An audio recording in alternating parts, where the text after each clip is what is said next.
of the soul now instead of Kundalini Awakening. It's been an interesting morning. It's been an interesting few months. It's been a bit of a ride, hasn't it? So, we are here to discuss good old Kundalini Awakening.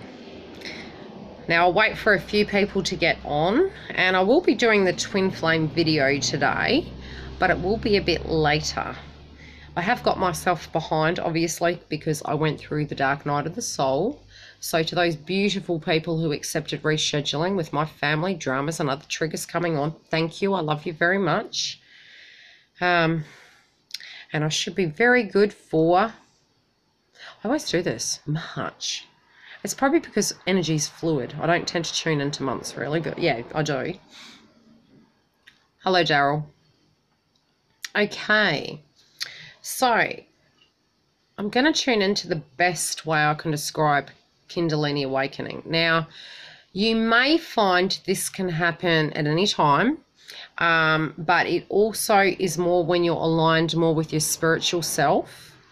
And another thing you'll find is it can be after the dark night of the soul. Now, it can be years after, it can be shortly after. However, this is directly going to relate to you. Now, some people experience it in a very positive way. Other people can experience a Kundalini Awakening in a very negative aspect. So it can coincide with the dark night of the soul. And it really depends on the energies of, what's going on with you in the downloads and what's supposed to be happening. Now, again, I will state this can come down to any age, but, one could deem it similar to an aspect. And I'm trying to not place it in a box, but it can energetically feel like a menopausal state, so to speak, with heat and dynamics going on. And look, what I found was there may be an aspect leading up to it of some energies going on. Now, you may experience leading up to it the aspect of purging, which is the dark night of the soul, and then it may be, your body functions and situations are different and off, not quite doing what they're needing to do. You might feel quite sluggish, your diet might be out of balance, little things will be going on with you, so to speak. Also, I've found you may experience leading up to it nausea, dizziness, fatigue, headaches, back pain. Also, almost like your whole body is like vibrating, but it's like, I wouldn't call it electrocution, although you can have that kind of vibe of that going on through your body, and a very high-pitched ringing in your ear as well.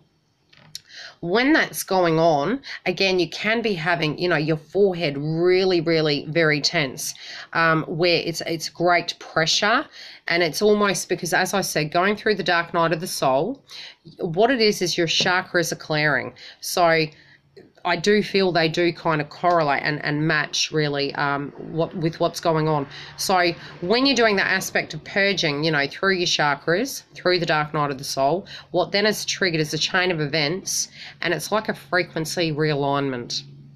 And by unblocking those chakras and then doing the external work, because really what's going on inside yourself will directly correlate with what's going outside of yourself. So if you can get a lot of us would have been really focused on the external, and that's why we were out of balance. And then going through the dark night of the soul, it was like the mirror was chucked back in our face, and then we had to really look back into, wow, what's going on inside me? And when you're going to that deep pit of all the gunk you've dealt with and held, and you're taking it out, it's because you're seeking peace, but you've had too much time focusing on the external that suddenly you've got to do the internal work, and that's for sanity.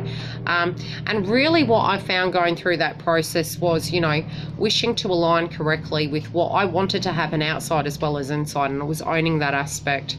So when I was going through that process, it was very much this expectation that if I treated people in one way, that I vibrationally was to receive that, and there was a consequence for an action, and that was for everything. So it was a sense of responsibility and a placement of, me stating the necessity for internal peace was essential for me to be my divine self, so to speak. So you know, you will experience maybe ringing and, you know, almost like a heat inside your head coming over your body. Some of you will be, as I said, experiencing nausea, direct agitation and anger through the dark night of the soul leading into the Kundalini Awakening. So like I said, I mean, by all means, yes, people can be experiencing very positive energies of feeling very, you know, happy and upbeat, and a lot of positive energies around them. Or if you've got different ways of doing things and you felt that negative energies have been coming towards you, then more so negative energies. But that's directly how mine very much came about. It was lots of external situations that I directly had to focus on that were becoming heavier when I was trying to move on my spiritual path. And then really having to go inside myself, because they say, you know, there's always a common denominator. So when external situations are happening, especially when you're becoming more spiritual, you'll look at yourself and you'll say, well, the same thing's happening over and over again. What's going on? And, you know, you're looking outside of yourself and you're saying, why are these things happening? Their hair. And, you know, I'm looking at myself and I'm thinking, why is this happening to me? You got to go inside. When you go inside, you realize you have control of the outside by you setting a benchmark and you doing the work inside. So by doing that, you're realigning and you're clearing your chakras. And once you clear your chakras, what you may experience can be very different. And I can only talk from the perspective of what mine was like. So after that fact of going through that process, when you're reaching that awakening, it can be a very intense, like a lightness, a great lightness directly after the heat. Definitely almost like a radiation going through your body. Your spine will almost be tingling and humming, but it's almost like an energy right around your body field where it's like prickly heat, but it's tingles, and you know, your body could be vibrating leading up to it because it's realigning in the frequency. A bit like those movies where you see, you know, an energy kind of pivoting and moving. And it's because you're coming into a more whole grounded frequency. Your feet might feel firmer to the ground or lighter, depending on how you know, relate when you're walking. And your perspective on things and your ability to deal with things, as well as keep going back to that peaceful place and not be triggered, is different. So that is what has been going on. Any questions? No questions. No questions. But definitely through that process of the dark night of the soul and Kundalini Awakening, my highest suggestion, you'll naturally probably do it yourself. You'll probably be, well, I thought it did happen once, and it can be an aspect of it coming about where it's opening and then it stops, and it may be that emotionally you haven't, you know, been ready to do the rest of it. So yeah, the sensations, they can come and go. It can be all at once, or it can come and go. It can be a slight little aspects of it. For me, obviously, because I did a mass purging connected to the dark night of the soul, it happened very quickly. And even some of the aspects of your abilities, you know, the way you deal with your energy, and if you have an aspect of psychicness, that can be different too. That can actually grow, you know, your gifts, so to speak, and open up different doors.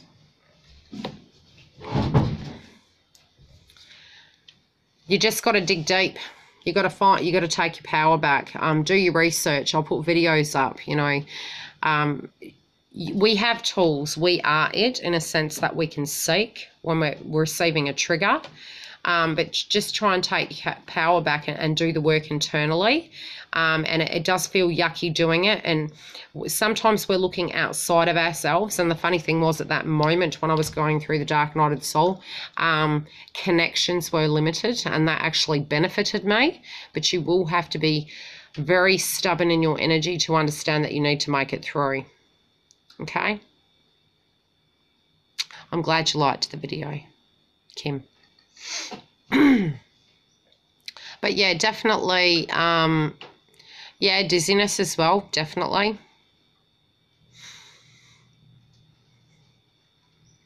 But I've found after, what you find is when you're clearing the chakras and you're going through the dark night of the soul, you know, if you do have a spiritual advisor or someone that you can work with that can benefit you, there are definitely videos on YouTube that you can listen to. Your gift will grow as you're going through that aspect, and different areas it will make you more open, and your gifts will grow and change.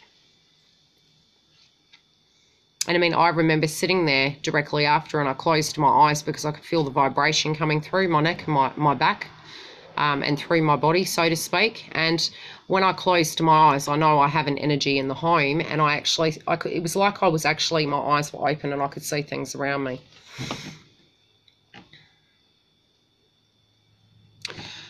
I had no choice but to do it alone, and I think that's the way universe was wanting it to be, although Jen did help me. But it was the work I was internally doing and hearing myself speak out loud and talk about the situations. And you'll see, you can physically just look at your life and see the common connections of what went on and what triggered you and what made you mad, and do that purging of it all if it's all coming up at once.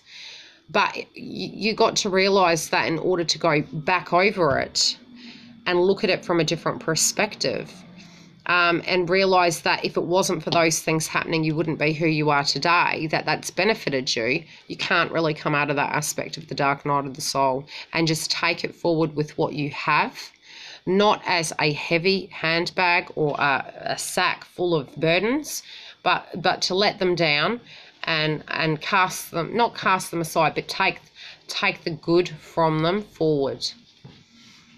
Because the foundation's got to break down to build you back up to that whole place, so you can use the energy of what happened in the past to benefit other people. And again, this will be relevant for twin energies as well, where, you know, your history of what happened in your life, a lot of us do see the final destination being twin, and, you know, we get very offended when we hear it's not about that. If you're not whole, how can you be there for someone else, or how can you give to someone else, or how can you be, or how can you even, if you vibrationally have not aligned yourself correctly, how can you experience a beautiful connection? Because you're carrying that with you and adding it into the dynamic. So when you've done the work, it becomes a lighter energy where you're more whole in your core self. And then the information you have received and the work you've done on yourself, you're then a spiritual teacher for others. Normal relationships are, again, connected to, you know, our blocks. Normal relationships don't help us grow. The things that help us grow are realizing that the relationship has to come back to self. Because when we realize no one can abandon us, that we have abandonment will be connected to an area in your life where you fear finances, or you fear not having the tools in your life. Abandonment is a childhood related disorder, so to speak, because then you were vulnerable. But now that you're adult, you have the tools in your life to be able to manifest, co-create, dream, stand on your own, handle your emotions. You know, those were parents' jobs, to teach us and help us. And if they were unable to do it energetically, life then did it for us. And then we then had the tools, but we're still living in the past connected to it instead of the energy of who we are today. So it's about taking your power back and realizing nobody can energetically abandon you, because you have everything you need. And then it's an energy of an expectation that you have everything to offer, but nothing can be taken from you because you are energetically whole and can, you know, you're abandoning yourself because you believe you can't give something to yourself or manifest something for yourself. Okay? And it's shitty to go through, but it's the truth. For a long time, I hadn't lived on my own. I mean, yes, I have my daughter, but I mean energetically as an adult living alone. For a long, you know, there were times where my life has triggered me to go to a restaurant on my own, and have my own personal interests. I've gone to the movies on my own. I've gone around the world on my own, to just come to that place where I'm happy doing things that I'm passionate about, that, you know, being in partnerships where maybe we had different things in common, where I would then go and do things that made me passionate in my life. If I had triggers connected to, you know, it could be people cheating on me or things like that, it was then coming back to me, and any triggers that that situation caused, altering that within myself and realizing I am worthy, that I am within my own right, my human beautiful self, and working on my aspects of self-esteem. So when you do that work, you find you're coming to a more peaceful place, and you're not then looking at it because that's ego. They left me because I was A, B, C, D. You know, do your work, and then it's not a power play, because you physically can't keep an energy of a person with you. You can't make them happy. It's their job to make themselves happy. But you can enjoy the environment in a relationship, but not be codependent. And that's what we work on. Any questions before I run away?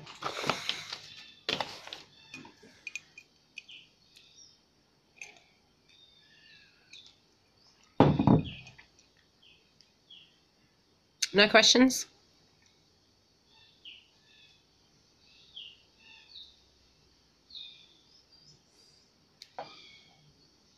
Most welcome, Daryl. Yeah, fair in general, but again, when you write fair down, you know, these things can come up. Like I said, write fair down. Where has your first point of a trigger come from that triggered an aspect of fair? You know, abandonment, where did that first trigger come from, and how did it make you feel, and how can you take your power back or work on that issue?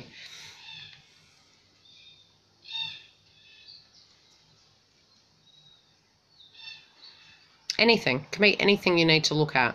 And look, we are like a student in life, so don't feel that when you do this, there's no more learning to do. Thanks, Kim. Most welcome. So the next video I do will be today. Well, for Europe, it'll be different. Obviously, time differences, but it'll probably be a little bit later.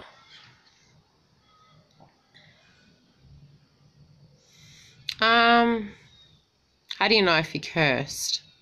I would say an energy around you, like an energy of a being, so to speak. But you can white light yourself, but it can be karma based.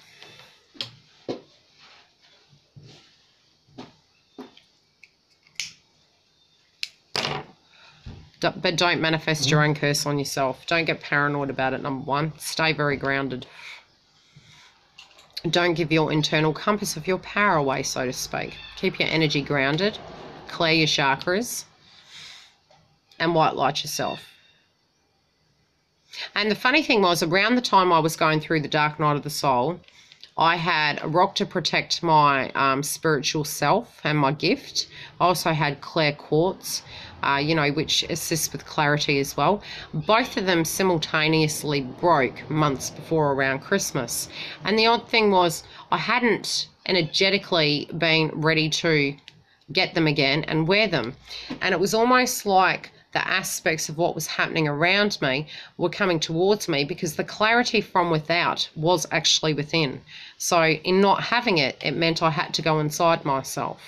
And, you know, in being that vulnerable self and having these situations come towards me, which felt like a spiritual attack, triggered me to do the internal work to take my power back and realize that, you know, just like the curse, you're thinking, oh, am I okay? Yes, you've got your power, but you need to clear yourself.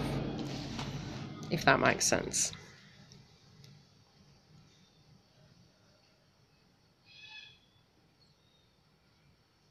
You might have an energy around you, Jennifer. Feels a male energy. Did you have a twin? And I mean like a sibling that passed? Because it feels a male energy.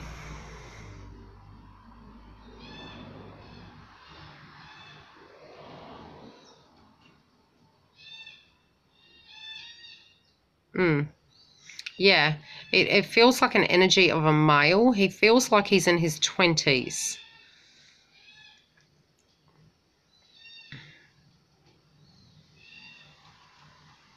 Yeah, Kundalini Awakening, J6. The heat on the back and that's your, you know, your chakra and your Kundalini opening. Maybe. I'm not sure. I don't.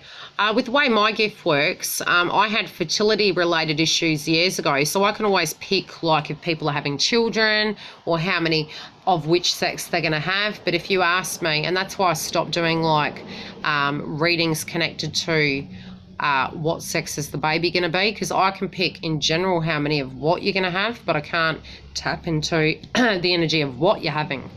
And that's the same. I'm at the moment, energetically, I can't pick names because I'm being shown I'm not to tell that. But I can describe generally what they look like. They do have short hair. And look, sometimes the spirit will be shown in two ways to me when I tune into it. It can physically be a person that died at that age, or from the age they died at this date, what age they would be. So it depends on how the spirit wants to come through to me. But their hair is cut very short. They do have medium tan, like honey tan, and they have very prominent eyebrows. They have very nice skin. Very tall, slim, and a male. Darker hair, but not... could be jet black, but it doesn't feel it, but it's shaved.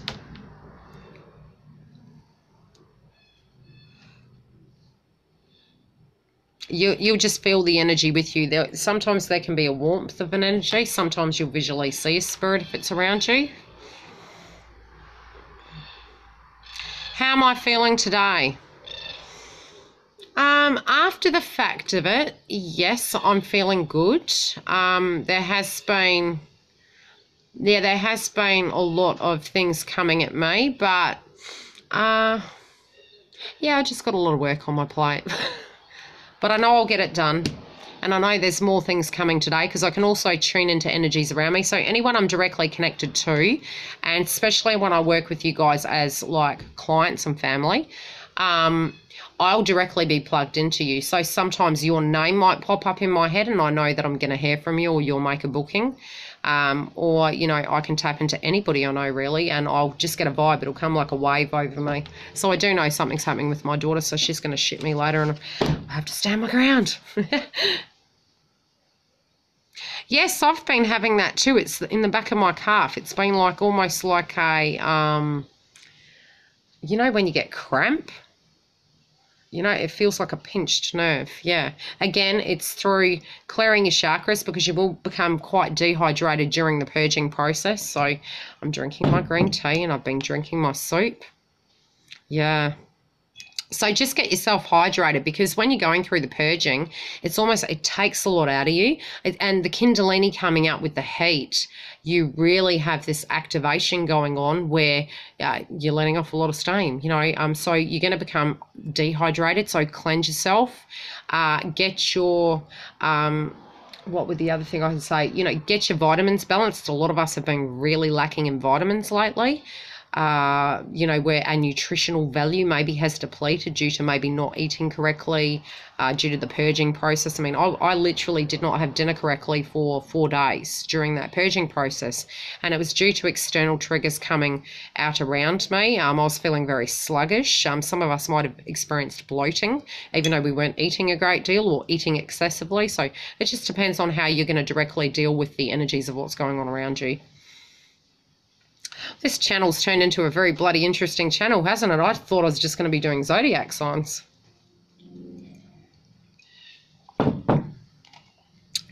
What would you like to know, Danielle?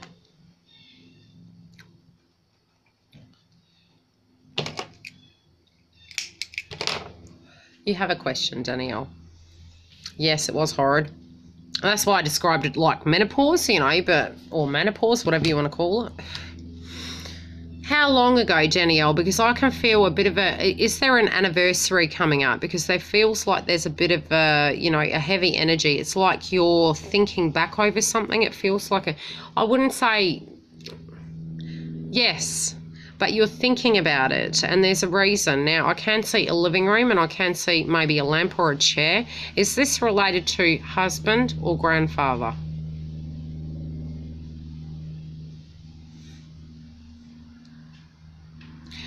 Okay, well, that energy's coming through and it's being shown to me. Now, That house, are you still at it? Have you been sitting there?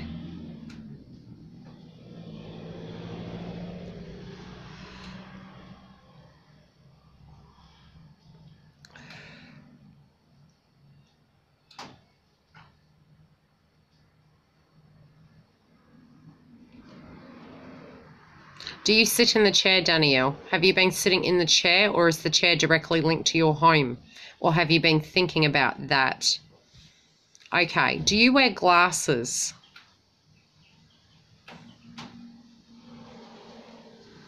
Or did they? Because I'm being shown glasses and paperwork. Okay. Yes, well, I don't know why, but I feel, is there a cupboard at the bottom or something where paperwork maybe is stored, or a picture album or something to that degree? So it's you. Okay.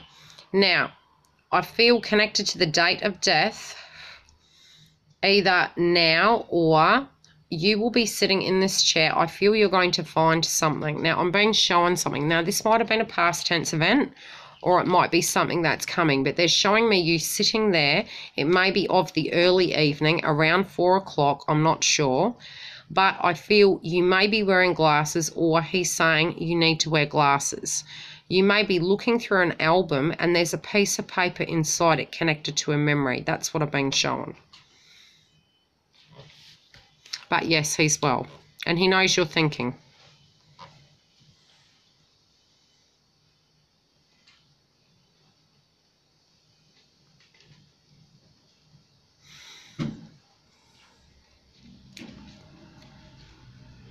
He also said that you haven't been hearing from a lot of people lately. Is that correct?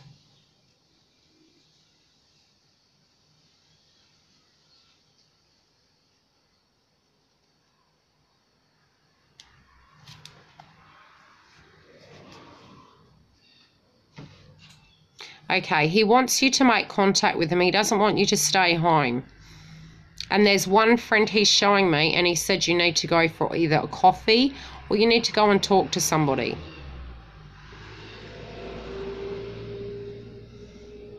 But he said you did need some time, some quiet time away, and he understands that.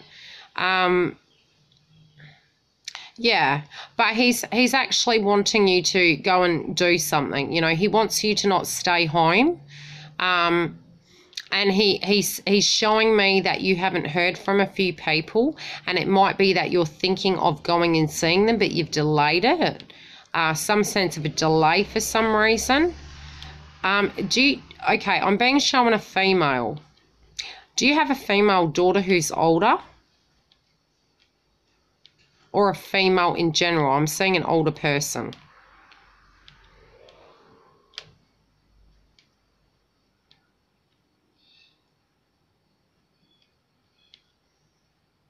Hello, Tata. Okay, I can say, is your friend a female who has blonde hair? I'm being shown a woman with blonde hair.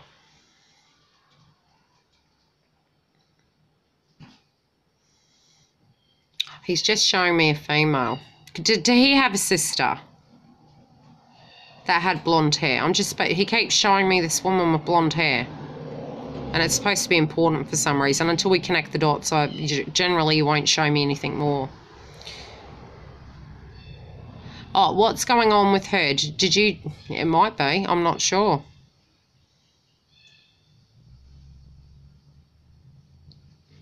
Most welcome, Jennifer.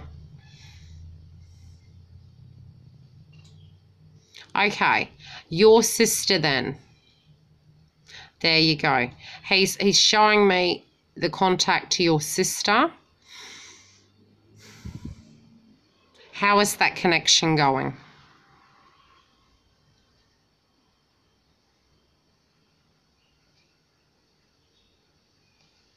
Her vibration's very different to yours. Like the way she is very different. Yeah. She might be doing something or going somewhere or doing things differently. Now, she may trigger you to do different things, but you're just doing your thing at the moment. Don't worry about it too much. The way she sees things is different. But it's not as right or wrong. It's just she sees things different.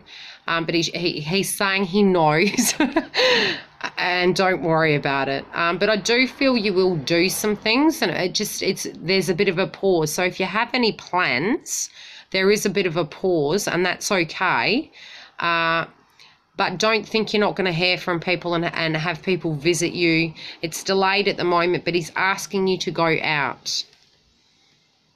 And that not everything's going to stay the same, so don't worry. Okay? I will love you and leave yous all now. And later in my day, if universe permits, I will be doing the twin flame video, and then I'll probably start early to start doing the March videos so I can tie up loose ends and get that done. That's okay, Danielle. You look after yourself. Look after yourself. Thank you, my YouTube family. Thank you for subscribing and sharing.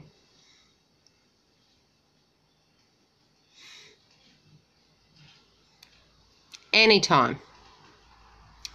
Bye, Laurie.